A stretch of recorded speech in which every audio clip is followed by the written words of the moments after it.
রাসূলুল্লাহ সাল্লাল্লাহু আলাইহি ওয়াসাল্লাম ইরশাদ করেছেন যে কিয়ামতের দিন আল্লাহ পাক রব্বুল আলামিনের আরশের ছায়া ব্যতীত আর কোনো ছায়া থাকবে না। সেদিন আল্লাহ পাক রব্বুল আলামিন সাত শ্রেণীর মানুষকে আল্লাহ পাক রব্বুল আলামিন আরশের ছায়া স্থান দিবেন।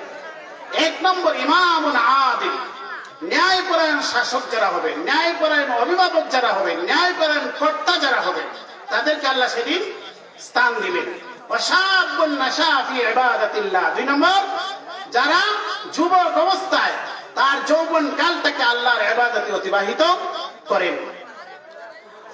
ওয়ারাজুলুন তাহাব্বা ফিল্লাহি ইজতামা আলাইহি ওয়া তাফাররাকা আলাইহি। আর তিন নম্বর হচ্ছে যারা একজন আরেকজনকে মহব্বত করবেন, আল্লাহ সন্তুষ্টির জন্য তারা একত্রিত হবেন, আল্লাহ সন্তুষ্টির জন্য আলাদা হবেন। চার নম্বরে ওয়ারাজুলুন কলবুহু মুআল্লাকুন বিল মাসাজিদ, এমন ব্যক্তি যার অন্তরটা মসজিদের সাথে ঝুলন্ত থাকে। ইদা খারাজা মিনহু হাত্তা ইয়াউদা ইলাইহি, যখন তারা মসজিদ থেকে বেরিয়ে আসে, যতক্ষণ আবার মসজিদে না ফিরে আসে, তার অন্তরটা মসজিদের সাথে ঝুলন্ত থাকে। পাঁচ নম্বর ওয়ারাজুলুন দাআতুহু ইমরাতুন যাতু হাসাবিন ওয়া জামালিন ফাকালা ইন্নী আখাফুল্লাহ।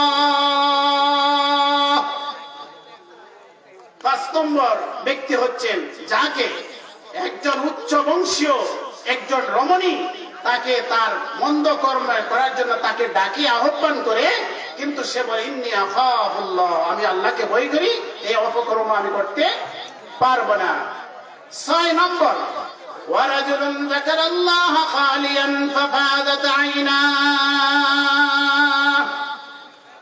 আল্লাহর রাসূল বলেন ছয় নম্বর হচ্ছে ওয়ারাজুলুন যাকারাল্লাহ খালিয়ান, যে ব্যক্তি একাকী নীরবে নিবৃত্তে সে আল্লাহর ভয়ে চোখের অশ্রু বিসর্জন করে, যে ব্যক্তি আল্লাহর ভয়ে তার চোখ দ্বারা পানি পড়তে থাকে। ওয়ারাজুলুন যাকারাল্লাহ খালিয়ান ফাফাদাত আইনা। সাত নম্বর ওয়ারাজুলুন তাসাদ্দাকা বিসাদাকাতিন ফাআখফাহা হাত্তা লা তা'লামা শিমালুহু মা তুনফিকু ইয়ামিনুহু।